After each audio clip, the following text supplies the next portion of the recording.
வணக்கம் நேயர்களே, ஆயுத எழுத்திற்கு உங்களை வரவேற்பது நான் கார்கே. நாடாளுமன்ற தேர்தல் தேதி எப்போது அப்படின்ற கேள்வி இருந்தப்ப தேர்தல் ஆணையம் அறிவித்தது தமிழ்நாட்டுக்கு இப்போதே அப்படின்னு. சரியா பார்த்தோம் அப்படின்னா முதல் கட்டத்திலே தமிழ்நாட்டுக்கான தேர்தல் தேதியை கொண்டு வந்து விட்டார்கள். ஏப்ரல் 19 தமிழ்நாட்டுக்கான தேர்தல். ஒரு மாதம் தான் முழுசா இருக்கு. இதற்குள்ளாக தமிழக அரசியல் கட்சிகளுடைய அனைத்து விதமான நடவடிக்கைகளும் முடிவுகளும் முடிந்து பிரச்சாரத்தையும் தொடங்க வேணும். திமுகவை பொறுத்த வரைக்கும் எந்தெந்த தொகுதிகள்னு காங்கிரஸுக்கு இறுதி செய்யணும், வேட்பாளர் பட்டியலை வெளியிடணும் அப்படின்னா அதிமுகவை பொறுத்த வரைக்கும் கூட்டணி கட்சிகள் யார் அப்படின்றத காண்பதிலும் அவர்களுக்கு தொகுதி பங்கீடும் ஒரு புறம். மற்றொரு புறம் பாஜகவில் தினகரன், ஓபிஎஸ் உள்ளிட்டவங்க இருப்பதாக சொன்னாலும் கூட அவங்களுக்கான முக்கியத்துவம் கொடுக்கப்பட்டிருக்கா அப்படின்ற கேள்விகள்லாம் எழுந்திருக்கிறது. அதோடு சேர்ந்து பாஜகவில் வேட்பாளர் பட்டியல், தொகுதி பங்கீடு, இதுக்கு மத்தியில் தேமுதிக, பாமக யாருடன் அப்படின்ற கேள்வி இன்னும் தொடர்கிறது.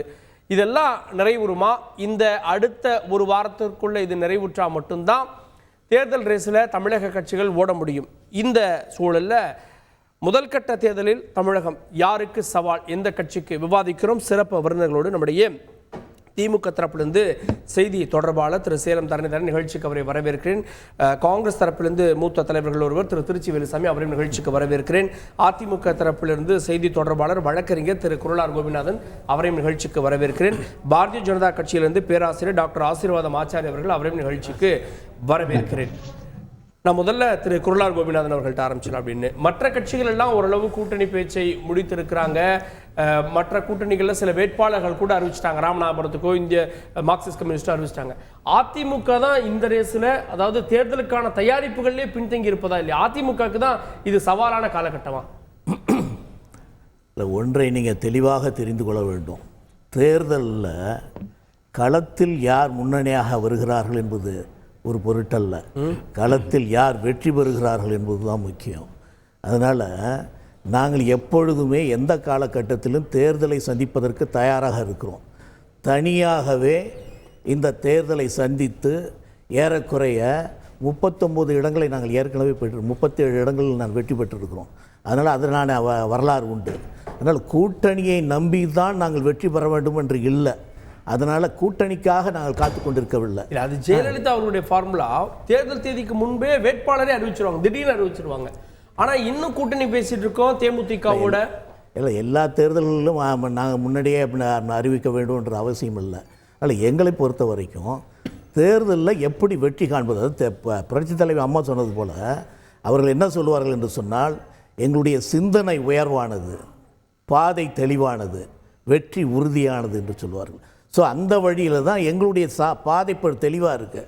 அதனால் கூட்டணி வந்தாலும் வராவிட்டாலும் வெற்றி பெறக்கூடிய சக்தி எங்களிடம் இருக்கிறது. தொண்டர்கள் எங்கள் பக்கம் இருக்கிறார்கள், மக்கள் இருக்கிறார்கள்.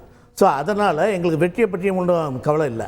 அதே சமயத்தில் ஒத்த கருத்தருடைய கட்சிகளை எங்களோடு சேர்த்துக்கொள்வதற்கும் நாங்கள் தயாராக இருக்கிறோம். அத்தகைய நிலைமை எப்பொழுது என்பது விரைவில் வரும். அது வந்தாலும் சரி வராவிட்டாலும் சரி எங்களுடைய பாதை பயணம், வெற்றி பயணம் தொடரும். ஓகே, நான் கேட்போம் திரு சேலம் தரணிதரன் அவர்கள்ட்ட. இங்கே திரு அண்ணாமலை சொல்கிறாரு, தமிழ்நாட்டில் ஏன் முதல் கட்ட தேர்தல்னா பணபலம், அதிகார பலத்தை ஒழிக்கத்தான் விரைவில் தேர்தல் அறிவிக்கப்பட்டிருக்குன்னு அண்ணாமலை சொல்கிறார். அதில் பார்வை என்ன? அண்ணாமலை பேசுறதை நம்ம ஏன் ஒரு விஷயமா எடுத்து இங்கே பேசணும்? அண்ணாமலை இன்னைக்கு ஒன்று சொல்லுவார், நாளைக்கே இன்னொன்று ஒரு மாற்றியும் பேசுவார். சரிங்களா? அதுக்கு திருப்பி அதையும் மாற்றி பேசுவார். அதை நான் ஒரு பொருள் எடுத்து பேச லாங் டைம் விஷயமா இல்லை. அது விஷயம் ஒரு விஷயம் தாங்க. இல்லைங்க, அது ஒரு விஷயம். எப்பயுமே தமிழ்நாடு ஃபேஸ் 1 இல்லை ஃபேஸ் 2 தான் வரும். ஏன்னா தமிழ்நாடு சிங்கிள் ஃபேஸில் நடத்துவோம். மற்ற நிறையா மாநிலங்கள் எடுத்து பார்த்தீங்கன்னா பீகாரோ உத்தரப்பிரதேஷோ ஒரு 5-6 ஃபேஸில் நடக்கும். அது எதனால தமிழ்நாடு ஒரு பீஸ்ஃபுல்லான ஸ்டேட். இங்கே ஒரு தேர்தல் சம்மந்தப்பட்ட கலவரம் எதுவும் நடக்காது. அதனால இந்த மாதிரி மாநிலங்கள், அதனால தான் ஆந்திர பிரதேஷ், கர்நாடகா எல்லாமே ஃபர்ஸ்ட் ஃபேஸ்லேயே கொண்டு வராங்க. இந்த காரணத்துக்காக தான். இதை மோடிக்கு முன்னாடியே தெரிஞ்சு தான் அவர் இங்கெல்லாம் ஆல்ரெடி பிரச்சாரம் பண்ண ஆரம்பிச்சிட்டாரு. எது தெரியும்? சரி, அதனால தான் நீங்கள் தமிழ்நாடு கடைசி 2 மாதம் 5 தடவை வந்திருக்காரு. எதுக்காக பக்கத்தில் இருக்கிற மாநிலங்களுக்கு போகாமல் இங்கே வராது? எப்படி இங்கே ஓட்டு எதுவும் வரப்போகிறது இல்லை. டபுள் டிஜிட்டில் ஓட்டே வராது. ஒரு சில தொகுதியெல்லாம் அவங்க ஓட்டு சதவீதத்துக்கு போயிட்டாங்க. நான் சொல்கிறேன், ஓட்டே டபுள் டிஜிட்டில் வராது. ஒரு சில தொகுதியெல்லாம் நீங்கள் பாருங்க, கோயம்புத்தூர் பக்கத்தில் ஒருத்தர் உள்ளாட்சி தேர்தல் நின்று சிங்கிள் டிஜிட் ஓட்டு வாங்கினார். உள்ளாட்சி தேர்தலுங்க. ஆனாலும் அவ்வளோதான் செல்வாக்கு இருக்குது. என்னங்க பண்ண முடியும்? நோட்டாவோட தான் போட்டி போட்டாங்க. சரிங்களா? அதான் பாஜக கூட உண்மை நிலவரம். இன்றைக்கும் நீங்கள் தேர்தல் முடிவுகள் வரும்போது பாருங்கள், பாஜகவோட பிக்கஸ்ட் காம்படிட்டரே நோட்டாவா தான் இருப்பாங்க. நோட்டாவா பாஜகவா தான். இல்லை இந்த தேர்தலில் அதுக்கு விட தெரிஞ்சிடும். விட எப்படிங்க அதே தாங்க இருக்க போகுது. சும்மா நான் ஆங்கில உலகத்துக்கும் போனேன், எல்லாரும் வந்து அண்ணாமலை ஃபேக்டர், இந்த ஃபேக்டர், அந்த ஃபேக்டருங்கிறாங்க. அவ்வளோ வளர்ந்துருச்சு. எங்கே வளர்ந்துருச்சு? ஃபேஸ்புக்கில் வந்து ரோபோட்டை வச்சு 50,000 ஒரு ட்வீட்டை போட்டால் அது 1000 பேரை ரீட்வீட் பண்ண அது கம்ப்யூட்டரே பண்ணிடுது. இல்லை ஃபேக் ப்ரொஃபைல் வச்சு அது ஆட்டோமேட்டிக்காக பண்ணிடுறாங்க. உத்தரப்பிரதேசந்து 10 ரூபா கொடுத்தா ரீட்வீட் பண்ணுறான். அதை வச்சுட்டு கட்சி வளர்ந்துச்சுன்னு காமிச்சிட்டு இருக்காங்க. எங்கள் பூத் லெவல் ஒர்க்கர் இருக்காங்களா? சரிங்களா? அதெல்லாம் பாஜக எனக்கு தெரிஞ்சு எதுவுமே கிடையாது. ஒரே விஷயங்க, இந்த தேர்தலில் திமுக வந்து கடைசி மயில அடைஞ்சிருச்சு. மற்றவங்களாம் இன்னும் ஆரம்பிக்கவே இல்லை. சரிங்களா? எங்கே போய் சேரணுமோ அந்த இடத்துக்கிட்டே தண்டவாளத்தை ட்ரெயின் ஆரம்பித்து ஸ்டேஷன்கிட்டே போயிடுச்சு. மற்ற இடம் இன்னும் ஸ்டார்ட்டே ஆகல. ட்ரெயினே வந்து தண்டவாளத்துக்கு நிற்கல. அப்புறம் தானே போகணும். கூட்டணியா இன்னும் ஃபார்ம் பண்ணலீங்க. அதிமுக தயாரா இருக்கு. தனிச்சு நின்று கேண்டிடேட் அறிவிச்சுட்டு போக வேண்டியதானே. மற்ற மாநிலத்தில் அறிவிச்சிட்டாங்களே, மமதாவில் அறிவிச்சிட்டாங்களே, அந்த மாதிரி அறிவிச்சிட்டு போகலாமே. அதிமுக நாங்கள் வந்து 40 நாங்களே நிற்கிறோம், இதான் கேண்டிடேட்னு அறிவிச்சிட்டு போகலாமே. இன்னமும் பேச்சுவார்த்தையாக நடத்திட்டு இருக்கீங்க. ஏன் நடத்திட்டு இருக்காங்க? ஏன் பாஜக இன்னும் பேச்சுவார்த்தை நடத்திட்டு இருக்காங்க? பாட்டாளி மக்கள் கட்சி அதிமுக பக்கமும் போகிறாங்க, பாஜக பக்கமும் போகிறாங்க. 2 பேர்த்தையும் பேசிட்டு இருக்காங்க. மன்சூர் அலிகான் கூட இவங்களால இன்னும் இது ஒப்பந்தம் போட முடியல. அதான் உண்மை நிலை. சரிங்களா? சரி. அப்படின்றா ஏன் திராவிட முன்னேற்ற கழகம் காங்கிரஸோடு ஏன் இன்னும் பேசினா கேண்டிடேட் அனௌன்ஸ் பண்ண வேண்டியது தானே? ஏன் இன்னும் அவங்க கேண்டிடேட்ஸை ஏன் அனௌன்ஸ் பண்ணலை அப்படின்னு கேட்டால், நாங்கள் அவங்கள சில கேண்டிடேட்ஸை மாற்ற சொல்லியிருக்கிறோம், சொல்லியிருக்கிறோம் என்று சொல்கிறாரு. ஸோ அப்படிப்பட்ட சிக்கல் எல்லா கட்சிக்கும் உண்டு. ஆனால் அதுதான் நான் ஆரம்பத்திலேயே சொன்னேன், எந்த கட்சி முதலில் அனௌன்ஸ் பண்ணுறது என்பது முக்கியமல்ல, எந்த கட்சி வெற்றி பெறுகிறது என்பது தான் முக்கியம். ஸோ எங்களுடைய கூட்டம் நாங்கள் அதான் ஏற்கனவே சொன்னேன், நாங்கள் தனித்து நின்றே 37 இடங்களை வெற்றி பெற்றிருக்கோம். அதற்கான வரலாறு இருக்கிறது. அதனால் கூட்டணி கட்சிகள் எங்களுக்கு வருகிற பொழுது அதை சேர்த்துக்கொள்வதும் தயாராக இருக்கிறோம். அதனால் இந்த நேரத்தில் தான் நீங்கள் சொல்ல வேண்டும், இந்த நேரத்தில் சொல்லக்கூடாது என்பதற்கு ஒரு எந்தவித இதுவும் ரூல்ஸும் கிடையாது, சட்டமும் கிடையாது. ஆனால் மக்கள் எங்கள் பக்கம் இருக்கிறார்கள். நீங்கள் திராவிட முன்னேற்ற கழகத்தை ஒதுக்குவதற்கு மக்கள் தயாராகிவிட்டார்கள். அதனால் அந்த பிஜேபியை ஒதுக்குவதற்கு மக்கள் தயாராகிவிட்டார்கள். அதை எப்படி ஓட்டாக மாற்றுவது என்பதில் தான் நாங்கள் இப்பொழுது சிந்தித்து கொண்டிருக்கிறோம். அதனால் நிச்சயமாக எங்கள் கூட்டணி மெகா கூட்டணியாக இருக்கும். அது நிச்சயமாக வெற்றி கூட்டணியாக இருக்கும்.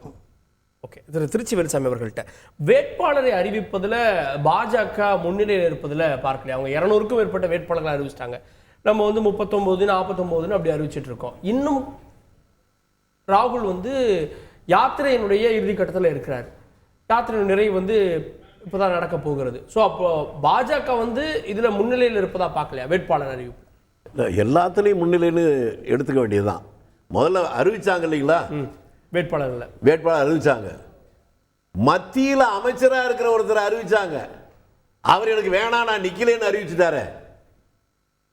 காங்கிரஸில் அறிவிச்ச யாராவது வேணான்னு சொல்லியிருக்காங்களா? ஆளுங்கட்சி பாஜக, ஆளுங்கட்சி வேட்பாளர்களே இந்த நிலைமை இப்படித்தான் இருக்கு. எனக்கு வேண்டான்னு சொல்ற அளவுக்கு இருக்குன்னாக்க அந்த கட்சியில் இருக்கிற யதார்த்த நிலைமை அவர்களுக்கு புரிஞ்சு போச்சு. இப்ப போட்டி நீங்க சொல்ல சவால் தமிழ்நாட்டை பொறுத்தவரை சவாலே இல்லைங்க. இங்க தமிழ்நாட்டில் நடக்க போற தேர்தல் எதுக்குன்னா 3வது இடம் யாருக்குங்கிறது தான். முதல் இடம் வந்து இந்தியா கூட்டணிக்கு, அது முடிஞ்சு போச்சு. 2வது இடம் அதிமுக, அதுவும் முடிஞ்சு போச்சு. 3வது இடம் சீமானுக்கா பாஜகவுக்கா, அந்த போட்டி மட்டும்தான் மிச்சம். அதனால இங்க சவாலும் கிடையாது, ஒன்றும் கிடையாது. தெளிவாக களம் இருக்கு. நான் ஒரு சின்ன கணக்கு சொல்றேன். இந்தியாவில் மத்தியில் ஆட்சியில் இருக்கிற பாஜக இருந்தாலும் உத்தரப்பிரதேஷ், பீகார், மத்திய பிரதேஷ், ராஜஸ்தான், குஜராத் இந்த 5 மாநிலங்கள் தான் பெரும்பகுதியான எம்பிக்கள் போயிருக்கிறாங்க. இந்த 5 மாநிலங்களில் இன்றைய நிலைமை என்னன்னு பாருங்க. இன்றைக்கு பாஜகவில் சிட்டிங் எம்பியாக இருக்கிறவர் ஹரியானாவில் இப்ப அது வேணான்னு சொல்லிட்டு காங்கிரஸ் சேர்ந்திருக்கிறார். பீகாருடைய வரலாற்றில் பிரம்மாண்டமான கூட்டம் நடந்துச்சு. ஊபியில இந்த நடைபயணம் போகிறது அந்த ஊர்க்காரரா தான் அந்த ஊர் மக்கள் சாதாரண நினைச்சிருந்தாங்க ராகுல. ஆனால் இந்த முறை போகிறது லட்சக்கணக்கான பேர் போனாங்க. குஜராத்துக்கு இப்போ போன வாரம் போயிருக்கிற போது பிரதம மந்திரியுடைய பகுதிக்கு போற போதே கற்பனை பண்ண முடியாத ஒரு கூட்டம். நீங்க எழுதி வச்சுங்க, நாளை மறுநாள் மும்பையில் இந்த பயணம் முடியுது இல்ல, அந்த கூட்டம் எப்படின்னு பாருங்க. இதை பார்த்தவருடைய அதனால் ஏற்பட்ட பலவீனம், அதனால் ஏற்பட்ட கோபம், அதனால் ஏற்பட்ட விரக்தி செட் பண்ணிருக்கா காங்கிரஸ். தேர்தலுக்கான மொமெண்டத்தை கிரியேட் பண்ணிருக்கா. மொமெண்டம் இங்க வேலையே கிடையாதுங்க. யாரும் உருவாக்குறது என்ன செய்யறதா?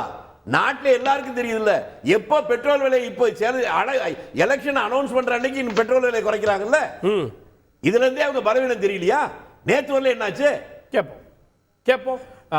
டாக்டர் சுமந்த் அவர்கள் இணைந்திருக்கிறேன். நான் வரேன். அதுக்கு முன்னாடி டாக்டர் ஆசீர்வாதம் ஆச்சாரி அவர்கள்ட்ட தேர்தல் தேதி பிரதமருக்கு முன்பே தெரியுமோ? ஏன்னா காங்கிரஸ் கட்சியுடைய தமிழக தலைவரும் பல கட்சியினரும் இதை பற்றி விமர்சிக்கிறாங்க. தமிழ்நாட்டுக்கு பிரதமர் முன்னாடியே வந்து கிட்டத்தட்ட 5 முறை வந்துட்டு போயிருக்காரு. அப்போ அவருக்கு முன்னாடியே தெரியும்னா இதுதான் ஜனநாயகமான்னு கேள்வி எழுப்புறாங்க சார். முதல்ல வணக்கம் கார்கே. ஆக்சுவலி நீங்க கேட்ட இந்த கேள்வி இருக்கு இல்லைங்களா, தேர்தல் முன்னாடியே தெரியுமா அப்படின்றது, இது ஒரு அபத்தமான ஒரு கேள்வி.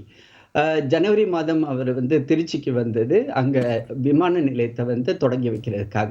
அதே ஜனவரி மாதம் அயோத்தியால ராமர் கோயிலுடைய கும்பாபிஷேகம் நடக்கும்போது ராமர் எங்கெங்கெல்லாம் ராமருக்கு சம்பந்தப்பட்ட கோயில்கள் இருக்கிறதோ, ஸ்ரீரங்கம் கோயிலாக இருந்தாலும் சரி, ராமேஸ்வரம் கோயிலாக இருந்தாலும் சரி, அதே மாதிரி ஆந்திர பிரதேசம், கர்நாடகா, அந்த ஆன்மீகமான ஒரு பயணத்துல அவர் வந்திருந்தார்.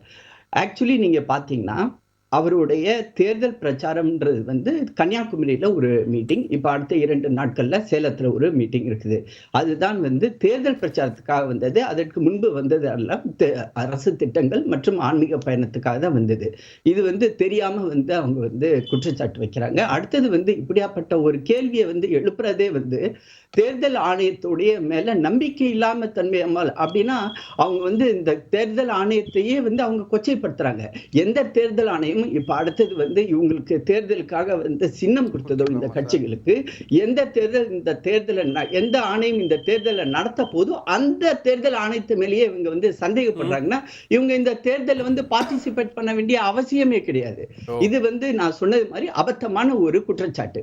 அடுத்ததாக எங்களுடைய கட்சியை பொறுத்தவரை நாங்கள் தேர்தலுக்காக எந்த நேரமும் தயாராக இருக்கிறோம். எங்களுக்கு இந்த நாள் தேர்தல் முதல் கட்டமாக தேர்தல் இருந்தால்தான் எங்களுக்கு பாசிட்டிவா இருக்கலாம், 2வது கட்டமாக 3வது கட்டமாக அப்படின்றதுக்கெல்லாம் எங்களுக்கு முதல் கட்டத்தில் ஆரம்பிச்சு 7வது கட்டம் வரை எந்த நேரத்தில் அது தேர்தல் நடந்தாலும் அதை சந்திப்பதற்கு பாரதிய ஜனதா கட்சி தயாராக இருக்கிறது.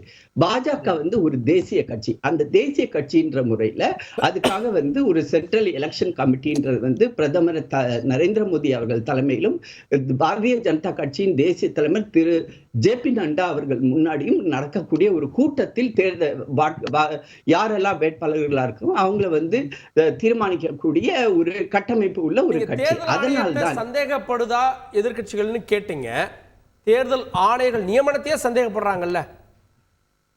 தேர்தல் அது அவங்களுக்கு எப்போதுமே சார், இதே எதிர்கட்சிகிட்ட நான் இன்னொரு கேள்வி கேட்கிறேன். இவங்க சந்தேகப்படுறாங்க இல்லைங்களா, இவங்களுடைய ஒரு தேர்தல் ஆணையர் இருந்தாரு, MS கில்ன்றவர் பேரு. அந்த MS கில் அவரோட பதவி முடிஞ்சதுக்கு பிறகு இதே காங்கிரஸ் கட்சி அவரை ராஜ்யசபால நாமினேட் பண்ணி அழகு பார்த்தது மட்டும் இல்லாமல் UPA 1ல அவரை மத்திய அமைச்சராக அவரை நியமிச்சு ஒரு முழு டென்யூர் அவங்களுக்கு கொடுத்தாங்க. அப்ப காங்கிரஸ் கட்சி மேல நம்ம இதை சொல்லலாமா? இவங்க தேர்தல் ஆணையர்களை தவறா பயன்படுத்துறாங்கன்னு இது இந்த குற்றச்சாட்டு இதை வைக்கிறதுக்கு முன்னாடி அவங்களே முதல்ல சுய பரிசோதனை செய்ய வேண்டியது அவசியம். தேர்தல் ஆணையம், தேர்தல் ஆணையர்கள் முழுக்க தங்களுடைய அந்த தனி அதிகாரத்தின் கீழ் TN சேஷன், RVS பெரி சாஸ்திரிக்கு முன்னாடி இருந்த பீரியட் எப்படி இருந்துச்சோ அதை பத்தி நான் எந்த ஒரு கருத்தும் சொல்ல விரும்பல. ஏன்னா லா செக்ரட்டரி, ரிட்டையர் ஆன லா செக்ரட்டரிய ஆட்டோமேட்டிக்கா கொண்டு போய் தேர்தல் ஆணையர் நியமிச்ச காலம் 1991க்கு முன்னாடி இருந்துச்சு. முதலாக TN சேஷன் வந்தாரு, தேர்தல் ஆணையத்துக்கு பல்லு இருக்குதுன்றதை அவர் காட்டினாரு. அதுக்கு ஒரு பைட்டிங் சென்சேஷன் இருக்குதுன்றதை காட்டினாரு. அதுக்கு பிறகு தேர்தல் ஆணையத்துடைய அந்த நடவடிக்கைகள் அனைத்துமே இன்னைக்கு தெல்ல தெளிவாக எல்லார் முன்னாடியும் பார்க்கக்கூடிய ஒரு சூழ்நிலையில் அவர்கள் தேர்தல் ஆணையத்துடைய நியமனத்தை அவர்கள் கொச்சைப்படுத்துகிறார்கள். இவர்கள் நேத்து சுப்ரீம் கோர்ட்ல போய் கேஸ் பட்டாங்க. உடனடியாக நேத்து சுப்ரீம் கோர்ட் ஸ்டாப் பண்ணிருச்சா? இல்லவே இல்லை. சுப்ரீம் கோர்ட் என்ன சொன்னாங்க, நாங்க இதுக்குரிய அந்த சட்ட மசோதாவை பற்றி நாங்கள் கண்டிப்பாக கேள்வி கேட்கிறோம், அந்த நாளுக்கு நாங்கள் தள்ளி வைக்கிறோம். ஆனால் அதுக்கு 2 தேர்தல் ஆணையரும் பதவி ஏற்பதற்கு எந்த ஒரு தடையும் இல்லைன்னு சொன்னாங்க. அப்ப சுப்ரீம் கோர்ட்டுக்கு ஒவ்வொரு தடையும் போய் இவங்க நள்ளிரவுல கூட இவங்க போய் வந்து கதவு தட்டுறாங்க பாத்தீங்களா? அவங்களால ஏன் நேற்று 2 தேர்தல் ஆணையருக்கும் பதவி பிரமாணம் நடக்கும்போது அது ஏன் வந்து அவங்களால தடை பண்ண முடியலை? அந்த ஒரு அவங்களுக்கு என்ன பிரச்சனைனா, எது பண்ணாலும் மோடி அவர்கள் என்ன பண்ணாலும், பாஜக என்ன பண்ணாலும் அதில் மேல் ஒரு குற்றம் வந்து பார்க்க வேண்டும், குற்றச்சாட்டு வந்து செய்ய வேண்டும்.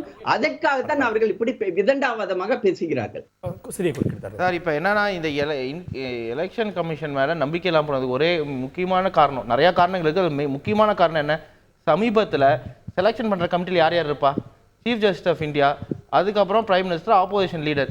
இப்போ அதை கொண்டு போய் ஏன் மாற்றி யூனியன் மினிஸ்டர் கொண்டு வந்தாங்க அப்படின்னா என்ன ஆகுது? 2 பேர் பாஜக, ஒருத்தர் எதிர்க்கட்சி தலைவர். அப்படின்னா பாஜகவுக்கு மெஜாரிட்டி வருது இல்லை செலெக்ஷனில், அதுவே கொஸ்டின் பண்ணுறோம். Search committee was headed by cabinet minister. இப்போ சர்ச் கமிட்டியோட ஹெட்டை யாரை போட்டிருக்காங்க? லா மினிஸ்டரை. இந்த மாதிரி சிக்கல்கள்லாம் இருக்குல்ல, இதெல்லாமே வந்து ஒரு தேர்தல் ஆணையத்தை நம்பினா தானே ஒரு வெளிப்படையான ஜனநாயக தேர்தல் ஆணையத்தை நம்புறோம் நம்பாதது 2வது கேள்வி. ஆனா அந்த ஆர்கனைசேஷனுங்கிறது வந்து நான் பார்ட்டிசனாக இருக்கணும், எங்களை எந்த அரசியலோட இன்ஃப்ளூயன்ஸும் இல்லாமல் இருக்கணும்.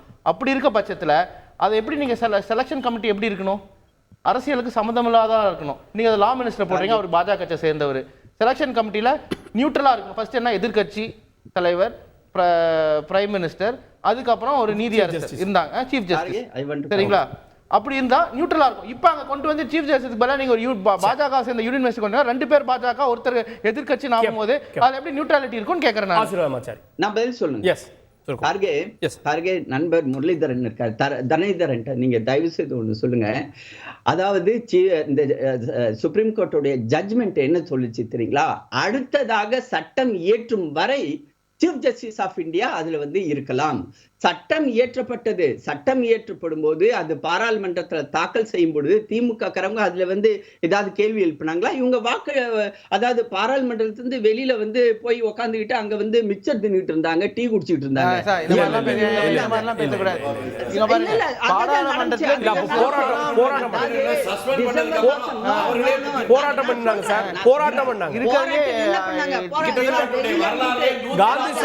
காந்தி சிலை அந்த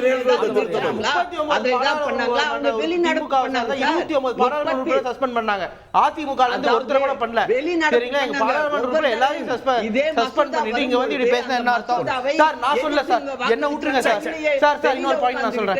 சரி சார், மசோதா வந்துச்சுன்னு பேசுறாங்க. அப்ப அது சார் இருங்க.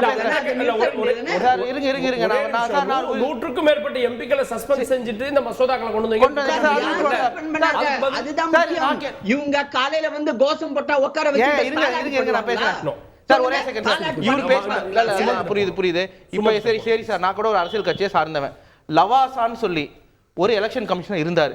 அவரை டார்ச்சர் பண்ணி பெகாசிஸை வச்சு ஸ்பைவேர் பண்ணி அவங்க பயம் கம்பெனி மேலே ஐடி ரைடு விட்டாங்க. எதனால? மோடி மாடல் லைக் வயலேட் பண்ணாரு, கோட் ஆஃப் கான்டக்ட வயலேட் பண்ணாரு. சரி, சொல்லி முடிச்சார். முக்கியமான பாயிண்ட், அவரு முந்தானேத்து எழுதியிருக்காரு, it is mean government decision to remove chief justice of India from selection panel of election commissioners is unfathomable, ஏற்றுக்கொள்ள முடியாது அப்படின்னு சொல்லி அவரு கட்டுரை எழுதியிருக்காரு. முன்னாள் எலெக்ஷன் கமிஷனர் இருந்தவர், இப்ப ஏசியன் டெவலப்மெண்ட் பேங்க்ல இருக்க வேலை செய்யறவர், மதிப்புக்குரிய ஒரு ஐஏஎஸ் அதிகாரி சொல்லியிருக்காரு. ஒரு நிமிஷம் டாக்டர் சுமந்த், இந்த முதல் கட்ட தேர்தல் வந்து பாஜகவுக்கு தெரிந்திருக்கிறது. அதனாலதான் பிரதமர் வந்து தமிழ்நாட்டுக்கு இதற்கு முன்பே 5 முறை வந்துட்டார். பிரதமர் பாதி பிரச்சாரத்தை முடிச்சிட்டாரு என்ற குற்றச்சாட்டுகளை வைக்கிறாங்க. இதை பொலிட்டிக்கலா ஏற்கனவே பாஜகவுடைய எலெக்ஷன் மிஷினரி எப்படி இருக்கும்னு தெரியும்.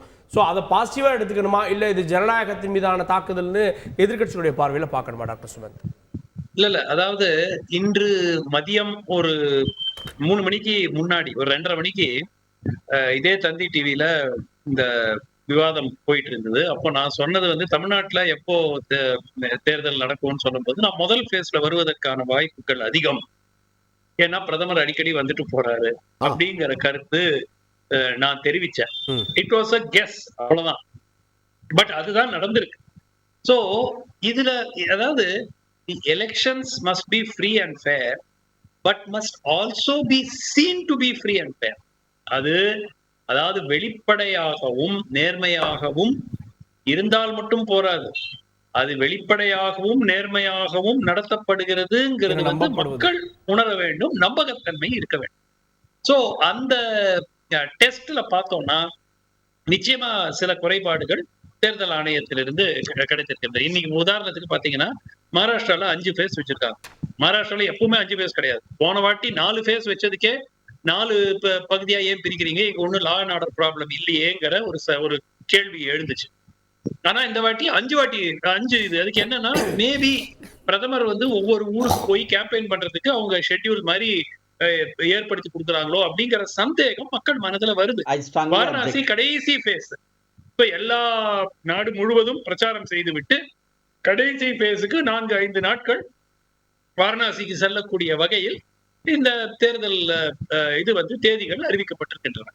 சோ நிச்சயமா வந்து மக்கள், இது எதிர்கட்சிகள் கேட்கிற கேள்வி இல்ல, மக்களும் கேட்கிறாங்க இல்லையா. இதே நீங்க ஒரு ஆர்குமெண்ட் இருக்கு, எல்லாருக்கும் அதே நாள் தானே தேர்தல். இப்போ ஒவ்வொருத்தருக்கு, இப்போ ஆந்திரால ஒருத்தர் இருந்தாருன்னா எதிர்கட்சிக்கும் அதே நாள் தான் தேர்தல், ஆளுங்கட்சிக்கும் அதே நாள் தான் தேர்தல்.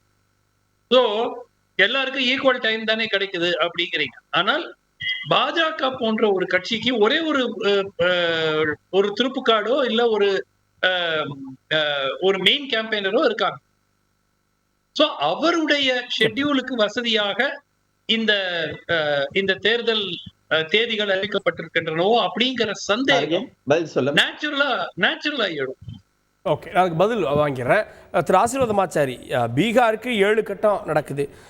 உத்தரப்பிரதேசத்தை தாண்டி மற்ற மாநிலங்கள் 5 கட்டம் 4 கட்டம்ன்றதெல்லாம் பொருத்தமா இருக்கா? ஒரு ஸ்டார் கேம்பெயினர் பிரதமர் பிரச்சாரம் பண்ணுவதற்காக இவ்வளவு இடைவெளியும் இத்தனை கட்டமா நடத்தப்படுதோ? கார்கே, நான் வந்து 1991 இருந்து நான் வந்து ஒரு அரசு அதிகாரியாக தேர்தலை நடத்தக்கூடிய ஒரு அதிகாரியாக பணிபுரிந்த காலத்திலிருந்து நடந்ததை நான் சொல்றேன். எந்த சமயத்திலும் ஒரு தேர்தல் ஆணையம் அரசாங்கத்தை கேட்டு தேர்தல் தேதிகளை நிர்ணயம் செய்வதில்லை. அது வந்து அப்படியாப்பட்ட ஒரு குற்றச்சாட்டை வந்து ஒரு பொய்யான ஒரு குற்றச்சாட்டு. ஏன் அப்படின்னு சொல்றதை கேட்டா, இன்னைக்கு இதே கேள்வியை வந்து தலைமை தேர்தல் அதிகாரிகிட்ட புட் பண்ணாங்க. இது மாதிரி வந்து நீங்க இத்தனை ஃபேஸஸ்ல வந்து நீங்க நடத்துறீங்களே, இதெல்லாம் தேவையில்லையா? அதுக்கு அவர் தெளிவா சொன்னார். அதாவது ஒரு மத்திய துணைநிலை அந்த இது ராணுவம் இருக்கு இல்லைங்களா, அதனுடைய travel time across the country அவங்க வந்து டிராவல் பண்ணணும். ஒரு சமயத்துல யூபியில இருக்காங்க, அதுக்கப்புறமேட்டு பீகார் போறாங்க, அதுக்கப்புறமேட்டு தெலுங்கானா, தமிழ்நாடு, மகாராஷ்டிரா, அவங்களுடைய அந்த அதுவும் ட்ரெயின்ல போறாங்க. யாருமே வந்து ஏரோப்ளேன்ல போக போறது இல்லை, ட்ரெயின்ல போறாங்க, ஹெவி கன்ஸ் எடுத்துட்டு போறாங்க. அந்த டிராவல் டைமையும் அங்க உள்ள லோக்கல் நிலைமையையும் பார்த்துதான் வந்து அந்த மூமெண்ட், அந்த ட்ரெயின் மூமெண்ட், அவங்களுடைய ட்ரக் மூமெண்ட்டை வச்சுதான் இந்த தேர்தல் வந்து தேதிகள் வந்து நிர்ணயிக்கப்படுகிறது. இதுல வந்து பிரதமர் அலுவலகத்தை கேட்டோ, பிரதமரை கேட்டோ, கட்சி கேட்டோ, பதற்றமான மாநிலங்கள் ஜார்க்கண்டோ இல்ல வந்து ஒடிசா கூட, இங்கெல்லாம் கூட சில கட்டங்களை கூடுதலா இருக்கும். ஏன் மகாராஷ்டிரால 5 கட்டம்னு கேள்வி எழுப்புறாங்க சார்? மகாராஷ்டிரால இல்லைங்க, மகாராஷ்டிரால வந்து அங்க உண்மையிலேயே அந்த மூமெண்ட் அதுதான் சொன்னார் இல்லைங்களா. ஒரு கட்டத்துல ஒரு தேர்தல் அந்த மகாராஷ்டிரால போலிங் ஆகுது, அதுக்கப்புறமேட்டு அது அடுத்த மாநிலத்தை நோக்கி மூவ் பண்ணணும், அதுக்கப்புறம் அதை முடிச்சதுக்கு பிறகு திரும்பி வரணும். ஏன்னா லிமிட்டெட் வந்து ஃபோர்ஸஸ் இருக்காங்க. அந்த லிமிட்டெட் ஃபோர்ஸஸ்ல இந்தியா பூரா, அதுவும் குறிப்பாக ஒரு சில மாநிலங்கள்ல அசம்பிளி எலெக்ஷனும் தேர்தல் நடக்கிறது. குறிப்பாக வந்து ஒடிசால வந்து அசம்பிளி எலெக்ஷன் நடக்கிறது, பக்கத்தில் மாநிலமான ஆந்திர பிரதேசத்துல நடக்குது, எக்ஸ்ட்ரீம் அருணாச்சல் பிரதேசம், அதாவது கிழக்கு பார்டர், அந்த பார்டர்ல நடக்கக்கூடிய அருணாச்சல் பிரதேசம், அங்கெல்லாம் ஒவ்வொரு தொகுதியுமே வந்து மிகவும் பதற்றமான ஒரு தொகுதி. சீனாவோட பார்டர் அங்க இருக்குது. அப்ப அங்க இருந்து இங்க, அதாவது கிழக்குல இருந்து எக்ஸ்ட்ரீம் மேற்குக்கு கொண்டு வரணும். அந்த தேதிகள் எல்லாம் வச்சுதான் அதை வந்து நிர்ணயம் பண்றாங்களே ஒழிய, அவர் சுமந்த் ராமன் சார் வந்து இந்த மாதிரியான ஒரு குற்றச்சாட்டு சொல்வது வந்து எந்த ஒரு முகாந்திரமும் மற்ற ஒரு குற்றச்சாட்டு கிடையாது. இந்த சந்தேகமே நீங்க பட வேண்டிய அவசியம் இல்லை சார். மக்கள் அதான் நீங்க சொல்றீங்களா, இப்ப உங்களை மாதிரி ஆட்கள் வந்து பேசும்போதுதான் மக்கள் வந்து உண்மையிலே இது மாதிரியா நடக்குமோன்னு நீங்க வந்து உண்மையிலே நீங்க மக்களை வந்து நீங்க திசை திருப்புறீங்க. நீங்க இதே 3 நீங்க வந்து 2:30 மணி 3 மணிக்கு டிவி பாத்தீங்க, 3 மணிக்கு நேரலையில சொன்னாங்க சுமன் சார் 3 மணிக்கு தேர்தல் ஆணையர் சொல்லிருக்காரு சார் பதில். அதை வச்சு இதே நீங்க ரிப்பீட் பண்றதுனால, ஒரே பையன் திரும்பி ரிப்பீட் பண்றதுனால பொய் உண்மைங்கிறது கிடையாது சார். உண்மை எது பொய் எது நமக்கு தெரியாது. we don't know the facts. அதனால மக்கள் மனதுல ஒரு சந்தேகம் இருக்கிறது அப்படின்னு சொல்றது வந்து எந்த விதமான ஒரு தவறும் கிடையாது. ஏன் இவ்வாறு, அதாவது நீங்க கடந்த 10 ஆண்டு காலத்துல எடுத்துக்க, ஏதாவது ஒரு பீரியட்ல பிரதமர் தமிழ்நாட்டுக்கு 5 முறை 6 முறை 7 முறை விதின் ஒரு 1.5 மாத காலத்துக்குள் வந்திருக்கிற காலகட்டத்தை நீங்க சொல்லுங்க. ஆன்மீகத்துக்கு வந்தது வந்து அயோத்தி ராமர் கோவில் சம்பந்தப்பட்டதுன்னு பாக்குறாங்க. முயற்சி பண்ணுங்க. அடுத்தது அவர் தமிழ்நாட்டுக்கு மட்டும் வரல, தெலுங்கானாக்கு வராரு, ஆந்திரா வராரு, கேரளா வராரு, அண்டை மாநிலத்துக்கு வரும்போது தமிழ்நாட்டுக்கு வரக்கூடாதா? இது என்ன சார் ஒரு தமிழ்நாட்டுக்கு வரக்கூடாதுன்னு இல்ல, நேரா டெல்லியில இருந்து நேரா வேற ஏதாவது ஒரு காலகட்டத்துல வந்திருக்காருன்னு கேக்குறேன். இல்ல சார், நான் வேற ஏதாவது ஒரு காலகட்டத்துல ஒண்ணு இல்ல. கொஞ்சம் சொல்லுங்க சார். சுமத் முடிச்சு. என்னோட பாயிண்ட் என்னன்னா திருப்பி அதுதான் சொல்றேன். இதுல ஒண்ணுமே இல்லாமலும் இருக்கலாம். ஆனால் மக்கள் வந்து ஒரு சந்தேகம், இது வந்து நார்மலாகவே இந்த சந்தேகம் வரக்கூடிய வாய்ப்பு இருக்கு. இது யாராக இருந்தாலும் வரக்கூடிய ஒரு சந்தேகம். பல முறை இங்க வந்திருக்கிறாரு, திருப்பியும் 19ஆம் தேதி வராரு, திருப்பியும் பிஃபோர் 22nd 23rd தொடர்ந்து விஜயங்கள் இருக்கிறதே. ஒருவேளை இங்கு தேர்தல் முன்னாடி நடக்குமோ அப்படிங்கிற சந்தேகம் வருது வந்து இட் இஸ் ஜஸ்ட் காமன் அப்படிங்க. ஓகே, குறுக்கிட்டீங்க. அதாவது திராவிட முன்னேற்ற கழகமும் காங்கிரஸும் பல தவறுகளுக்கு இந்த நாட்டில் முன்னோடியாக இருந்திருக்கிறது, அது எல்லாருக்கும் தெரியும். அதனால் சொல்லுகிறேன், அதாவது சுப்ரீம் கோர்ட்டு ஜட்ஜஸையும் ஹைகோர்ட் ஜட்ஜஸையும் மாற்றுவதற்கான, ஒரு மாநிலத்திலிருந்து இன்னொரு மாநிலத்திற்கு மாற்றுவதற்கான அதிகாரம் என்னிடம் இருக்கிறது என்று இந்திரா காந்தி அவர்கள் பலரை மாற்றினார்கள். அதை எதிர்த்து வழக்கறிஞர்களும் ஜட்ஜஸ்களும் போராடிய பிறகுதான் அது நிறுத்தப்பட்டது. அதே போல் இன்னைக்கு தமிழ்நாட்டு மாநில தேர்தல் ஆணையத்தில் துரைமுருகனுடைய கோபிரதர் அவருடைய சகலை தான் கொண்டு வந்து அங்கே போட்டாங்க, IAS ஆஃபீஸரை.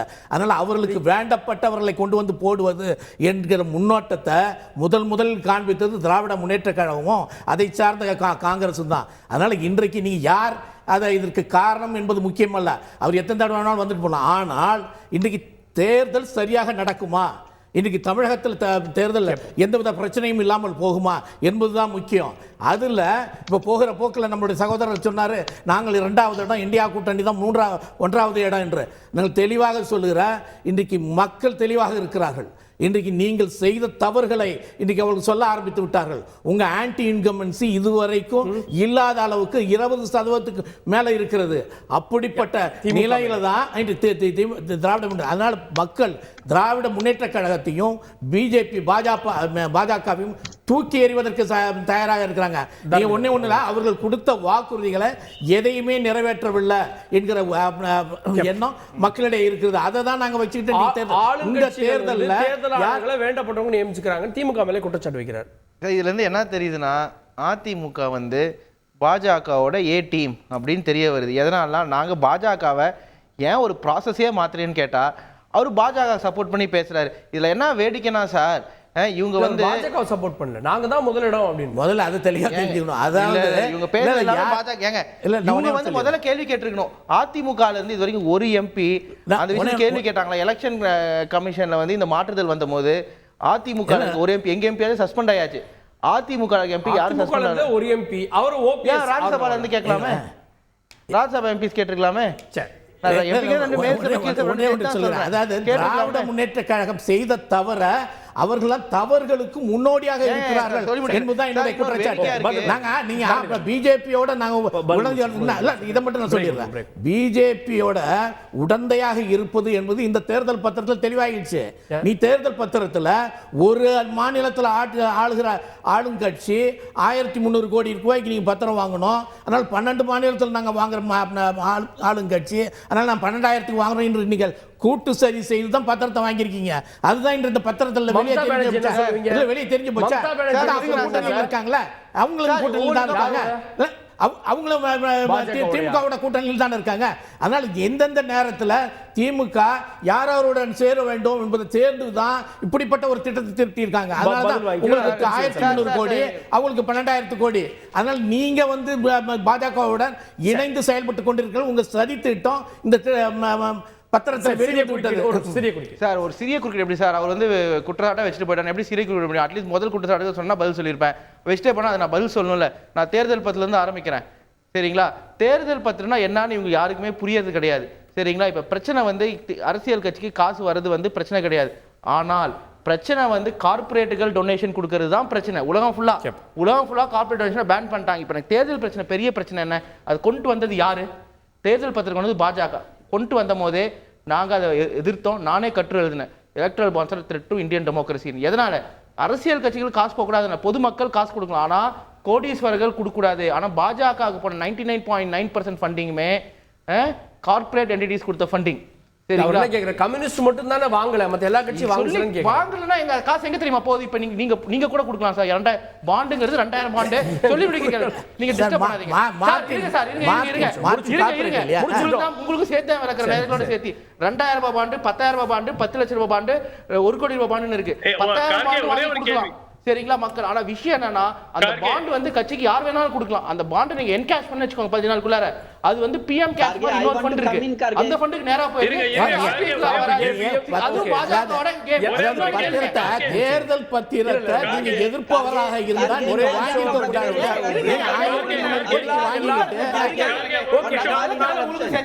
எங்களுக்கு பிரச்சனை என்னன்னா, இந்த தேர்தல் பத்திரம் மூலமா எங்களுக்கு கொடுத்தவங்க வந்து பெரிய கார்பரேட்டுகள் யாரும் கிடையாது. அதனால குவிட் ப்ரோக்கோ கிடையாது. ஆனா பாஜகவுக்கு நன்மை நடந்திருக்கு. உதாரணம் எப்பப்பெல்லாம் ஈடி நடந்திருக்கோ அப்பப்பெல்லாம் பாஜக காசு இருக்கு. உங்களுக்கு கேளுங்க, ஒரு பிஆர்ல பிரிட்ஜ் வெடிச்சதா, பிரிட்ஜ் ஒன்னு இப்ப இடிஞ்சு விடுது 2000 கோடி பிரிட்ஜ். அந்த கம்பெனி எலிஜிபிலிட்டி இல்ல கண்டுபிடிச்சாங்க.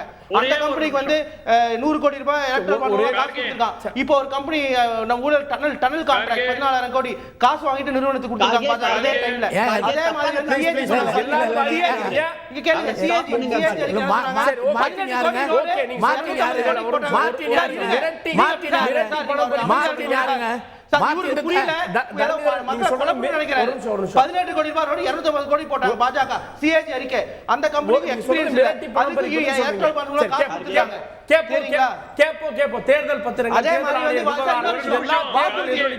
அது யாருக்கு சாதகம் பாதகம் கேட்டு முதல் கட்ட தேர்தலில் தமிழகம் யாருக்கு சவால்? நான் திருச்சி வேலுசாமி அவர்கள்ட்ட பாஜக ஆல்ரெடி பிரச்சாரத்தை பாதி முடிச்சுட்டு தான் பார்க்கலையா? நீங்க சொல்றீங்க ராமர் கோவில்ல இருந்தே பிரச்சாரத்தை தொடங்கிட்டாங்கன்னு. அப்படி பார்த்தா நான் சொல்லுங்க, நீங்க சொல்றீங்க. இல்ல அந்த விவாதங்கள்ல இருந்து இதே பிரச்சாரத்தின் தானே எதிர்கட்சிகள் சொன்னாங்க. ராமர் கோவிலே அப்படித்தானே சொன்னீங்க. அப்படி பார்த்தா பாஜக பாதி பிரச்சாரத்தை முடிச்சிட்டாங்க. இனி அவங்க தேர்தல் என்ன போதும்? அவங்க இப்ப நிரந்தரமா முடிய போறாங்க. பாதி முடிச்சாருன்னா முழுசு முடிச்சாருன்னு கிராமத்துல ஒரு பழமொழி சொல்லுவான், செத்தாமேர்ல எத்தனை ஏறினான்னு. இன்னும் 20 தடவை கூட வரட்டும், தமிழ்நாட்டில் ஒரு சீட்டா ஜெயிக்க போதா பிஜேபி? நேஷனல் வைடா பாருங்க சார். தமிழ் சார் நேஷனல் வைடா திரும்பி தான் கேட்கிறேன். நீங்க உங்க வழிக்கு வர்றாங்க. என்ன சொன்னீங்க? இந்தியாவில் முதல் கட்டம் இங்க, அதுக்கப்புறம் ஒரு ஸ்டேட்ல 6 கட்டம் 7 கட்டம் நடக்குன்னு சொன்னீங்கல்ல. நேற்று வரலும் பிஜேபி என்ன சொல்லுச்சு? ஒரே நாடு ஒரே தேர்தல், அதான் எங்க கொள்கைன்னு சொல்லுச்சா? ஒரு மாநிலத்திலே ஒரு கட்டத்தில் தேர்தல் நடத்த முடியலன்னு இப்ப நீங்க சொல்றீங்கல்ல. அப்ப நீங்க நாள் சொன்னதெல்லாம் பொய்யா? ஒரே கட்டம்ன்றது வேற, ஒரே நாள்ன்றது வேற. ஒரே கட்ட தேர்தல் ஒரே தேசம் நடத்தும். எங்க நடக்குது? எங்க 3 மாசத்தை தள்ளி வச்சா அதுக்கு பேர் ஒரே தேர்தல் அர்த்தமா? தமிழ்நாட்டில் ஒரு தேர்தல் நடக்கிறதுக்கும் ஒரே மாநிலத்தில், தமிழ்நாட்டில் மட்டும் ஒரே நாள் நடக்குதா? ஏன் மற்ற மாநிலத்திலே 7 தடவை பிரிச்சு வைக்கிறாங்க? அந்த மாநிலத்தில் அச்சுறுத்தல், பாதுகாப்பின் அப்படி வாங்க. அப்ப நீங்க ஆள்ற இடத்துல அச்சுறுத்தல் இருக்கு, பாதுகாப்பு இல்ல, தமிழ்நாட்டில் அமைதி இருக்கு, ஒத்துக்குங்க. அதை ஒத்துக்கிறாங்க சார். அது எல்லாரும் தான் அதை பகிரங்கமா ஒத்துக்க சொல்லுங்க சார். நாங்க பேசவே இல்லை. அப்ப இந்தியாவிலே தமிழ்நாடு தான் பெரிய மாநிலத்திலேயே அமைதி தவழுகிறது, கலவரம் கிடையாது, மக்கள் நிம்மதியா இருக்காங்க அப்படின்னு தானே நீங்களே சொல்லாம சொல்றீங்கன்னு அர்த்தம். பட் காங்கிரஸ் ஆண்டப்போ 2014 9 கட்டமா நடந்துச்சு சார். அப்ப இதை நீங்க எப்படி எடுத்துக்குவீங்க? ஏங்க 9 கட்டம் சார். ஏங்க நாங்க வந்து ஒரே நாடு ஒரு தேர்தல் சொல்லலைங்க, நீங்க தானங்க சொல்றீங்க. அப்பதான் இப்ப இருங்க சொல்லி முடிச்சிடுறேன், உங்களுக்கு சேர்த்தா சொல்றேன். இந்த தேர்தல் பாண்டை பத்தி சொன்னாங்கல்ல, இவர் சொல்றதை அப்படியே நான் ஏத்துக்கிறேங்க. நான் என்ன கேட்கிறேன், யாருக்கு எவ்வளவு கொடுத்தாலும் சரி வெளிப்படைத்தன்மை வேணும் இல்ல? மக்கள் தானே ஜனநாயகத்தில் எஜமானர்கள்.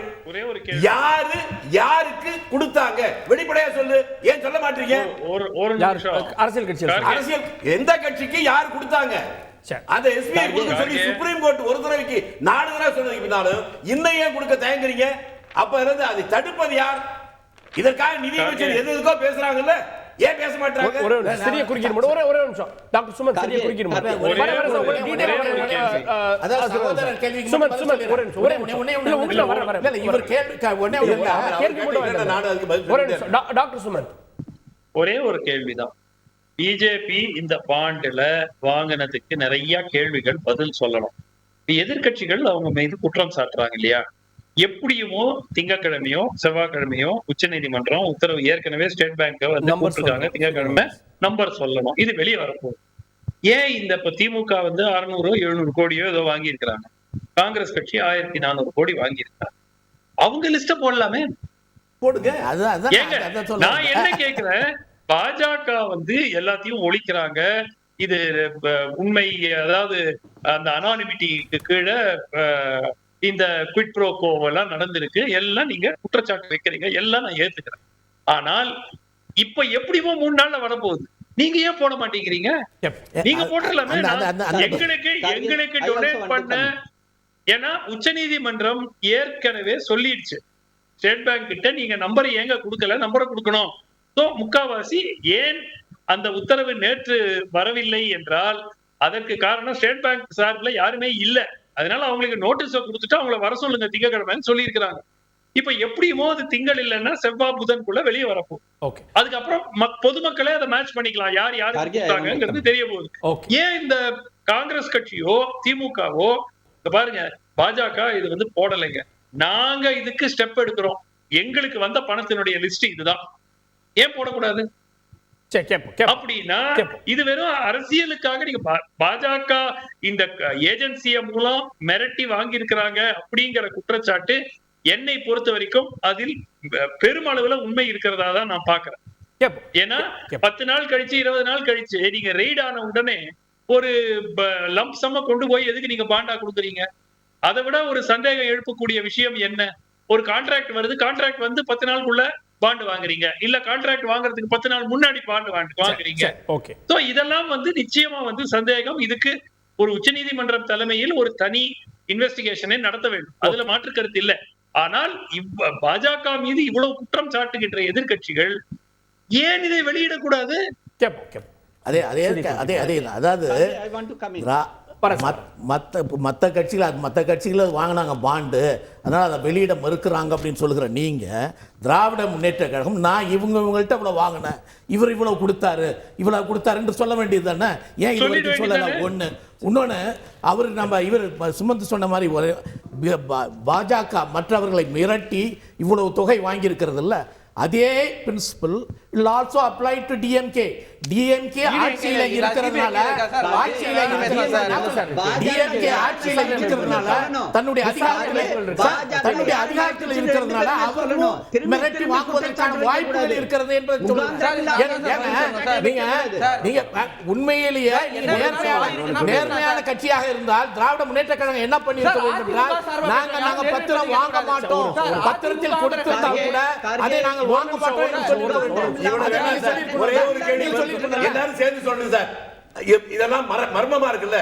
பிஜேபி சேர்ந்த மூத்த தலைவர் சுப்பிரமணிய சாமி சில மாதங்களுக்கு முன்னால சொன்னார், அரசுக்கு சொந்தமான விமானங்களை டாடா கம்பெனி கொடுத்தாங்க, அதற்கு பதிலாக டாடா கம்பெனி 350 கோடி ரூபாய் பிஜேபி கொடுத்து சொல்லி எத்தனை மாசம் ஆச்சு? அது உண்மையா பொய்யா?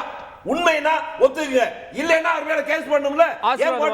ஆசீர்வாதமாச்சு கார்கே, அதாவது இந்த எலக்ட்ரல் பாண்ட்ஸ் விஷயத்துல டேட்டா 2 சைலோஸ்ல வந்திருக்குது. யாருக்கு கொடுத்தது, யார்கிட்ட வாங்கினாங்க, இதுவரை வெளியில வரல. ஆனா சுமந்த் ராமனா இருந்தாலும் சரி, திருச்சி வேலுச்சாமியா இருந்தாலும் சரி, திமுகவுடைய நண்பரா இருந்தாலும் சரி, ஏதோ பாஜக யாரையும் மிரட்டி வாங்கினு சொல்றீங்களே, யார மிரட்டி வாங்கினது உங்களுக்கு வந்து ஏதாவது ஒரு ப்ரூஃப் இருக்குதா? என்ன ப்ரூஃப் இருக்குதா? சார் ஒரு நிமிஷம், நான் பேசுறது முடிச்சுக்கிறேன். நானு இல்ல சரி, குரலாரையும் நான் சேர்த்தே கேட்கிறேன். அதாவது எந்த ஒரு முகாந்தரமும் இல்லாம, எந்த ஒரு ப்ரூஃபும் இல்லாம மிரட்டி வாங்குறாங்கன்னு சொல்றீங்களே சார். இது வந்து கேஸ் சுப்ரீம் கோர்ட்ல இருக்குது. நாளைக்கு யாராவது வந்து உங்கள்கிட்ட திரும்பி கேட்டு அதே ஜட்ஜ் உங்களுக்கு எதுவும் சம்மன் அனுப்பாம பாத்துக்கோங்க. ஏன்னா திமுகவும் பணம் வாங்கி இருக்குது 600 கோடி, காங்கிரஸும் 1600 கோடி ரூபாய் வாங்கி இருக்குது. நீங்க யார மிரட்டினீங்க? உங்களுக்கு ஸ்டேட் கவர்மெண்ட்ல பங்கு இருக்குது சார். அதே மாதிரி வெளிப்படையா அண்ணன் வேலுச்சாமி ஒண்ணு சொல்றது சொன்னார் இருக்கு. இல்லைங்களா? சார், விஷயம் அண்ணன் வந்து வேலுச்சாமி 20 தடவை கூட பாஜக வெற்றி அடையட்டும்னு சொன்னார் இல்லீங்களா? நல்ல முகூர்த்த நேரத்துல தான் சொல்லிருப்பாருன்னு நான் நினைக்கிறேன். 20 தடவையும் அப்படின்னா காங்கிரஸ் தோக்க போகுதுன்னு அர்த்தம். ஆக மொத்தம் வரப்போற எல்லா தேர்தலிலும் பாஜக வெற்றி அடைய வேண்டும் அவரே விரும்புறாரு. மிக்க நன்றி. கனவாண்டவருக்கு உரிமை உண்டு. அதிமுக சார்பா பேசுறாங்களா ஊழலை பத்தி பேசலாமா? ஏன்னா எடப்பாடி என்பவர் கட்சி நடத்ததே ஊழலுக்காக தான். சரிங்களா? விஷயம் நம்ம சார் என்ன இது அப்படி ஆரம்பிச்சோம்னு வச்சுங்க. சார், அதுக்கு ஆதாரம் அப்படி இல்ல. நான் ஆரம்பிச்சோம். சொல்றேன், ஆதாரம் ஏங்க, சொல்றேன் சார். உங்களுடைய சார், கட்சி ஆதாரம் கொடுக்குறேன். உங்க கட்சியில ஆதாரம் கொடுக்குறேன். சார், நான் சார், ஒண்ணே ஒண்ணு பேசுறது என்ன சார்? சார், கேட்கணுமா? ஒண்ணே ஒண்ணு இவரு மட்டும் சொல்றேன். பேசுங்க. சார், ஒண்ணே ஒண்ணு சொல்றேன். குறுக்கிட்டுமா? ஊழல் சார், உங்ககிட்ட நீங்க குறுக்கிடாதீங்க சார். நீங்க பேசுறது நான் குறுக்கிட்டேன். இல்ல, இல்ல, நாங்க நீங்களே பேசுங்க. இதுவரைக்கும் நாங்க அந்த மாதிரி பேசல. அந்த மாதிரி பேசல. நீங்க அமைதியா இருங்க, நான் பேசுறேன். அப்படி வேணா இருந்தா சொல்லுங்க. அந்த வாதத்தை அப்ஜெக்ட் பண்றாரு அவ்வளவுதான் வேற சார், நான் அவர் பேசும்போது அப்டேட் பண்ணேன். பதில் நான் கொடுக்குறேன். அதுக்கப்புறம் இருந்தா அவர் சொல்லட்டும். எடப்பாடி வந்து இப்ப மாநிலத்தில் ஜிடிபின்னு ஒன்று இருக்கு, உள்நாட்டு உற்பத்தி. அதுல நமக்கு 1% தான் வருமானம். அது வந்து 11% கிட்ட வரும். எடப்பாடியோட ஆட்சிக்கு வந்ததுக்கப்புறம் 2017 2017 2021 வரைக்கும் தமிழ்நாட்டுக்கு வர வேண்டிய வருமானம்ங்கிறது 2% குறைஞ்சிருச்சு. அப்படின்னா 24 லட்சம் கோடி 2% 48,000 கோடி. இதை வெள்ளை அறிக்கையில தமிழ்நாட்டு முன்னாள் அப்ப இருந்த நிதியமைச்சர் கொடுத்திருந்தாரு. வெள்ளை அறிக்கையில கிளியரா 2% குறைஞ்சது. அப்படின்னா 48,000 கோடி அரசாங்கத்துக்கு வர வேண்டிய பணம் அரசாங்கத்தில் இருக்கிற அரசு செஞ்சவங்களுக்கு போயிருச்சு. அப்படின்னு மாநிலத்துக்கு வர வேண்டிய 2% வரல சார். இந்த டேட்டா எடுத்து நீங்க பாத்துக்கோங்க. 1% 2% மணி டிசப்பியர்ட். ஜிடிபி. சரிங்களா? இன்னொரு பாயிண்ட் சொல்றேன். இவர் வந்து தேர்தல் வாக்குறுதி பத்தி பேசினார் சார். எடப்பாடியோட கடைசி 2 வருஷத்துல அரசு ஊழியர்கள் கூட சம்பளம் தர காசு இல்லாமல் ஒவ்வொரு வருஷமும் உள்ள வராது. ஆனா அம்மையார் ஜெயலலிதா அறிவிச்ச திட்டத்தை கூட அவங்களால பண்ணல. லேப்டாப் திட்டம் கூட கடைசி 2 வருஷம் கொடுத்தா தாலி தாங்க நிறுத்திட்டாங்க. ஸ்கூட்டர் கூட